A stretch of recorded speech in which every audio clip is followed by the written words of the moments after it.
Idol, may pahulaan tayo kay Mrs. Pinuyin nyo mga idol. Damit, wala damit. 2,000. Ante. Pambili daw niya ng Uy ba naman panregalo sa anak niya. Birthday kasi ngayon. Ayan, pinuyin nyo tayo kung mahulaan niya. Magka-practice lang tayo mga idol. Practice. Alaman, like that. Alaman. Baka Sayaw, uri ng sayaw. nito, Pagka uri ng practice. pagkain. Uri ng pagkain. Ano? Ay, kagipit. Mag-iisip ako ba, alam pagdating sa ganito, mahalo ako hindi ko masyado ma-express yung sarili ko na. Siyempre, kadalang mo na, di ba mag-iisip? Pagkain niya sa dagat. Uri ng pagkain sa dagat daw.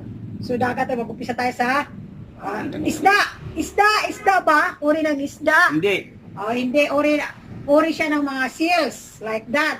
Yes, ikaw. Shells, okay. Uri ng shells, ano ba yung uri ng shells? Help me, Lord!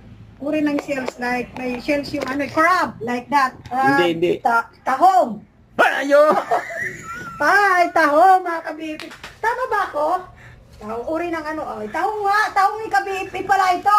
That's my, I have a surprise gift from, Mr.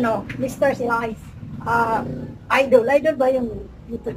Thank you, nanalo ako, winner po. Surprise gift.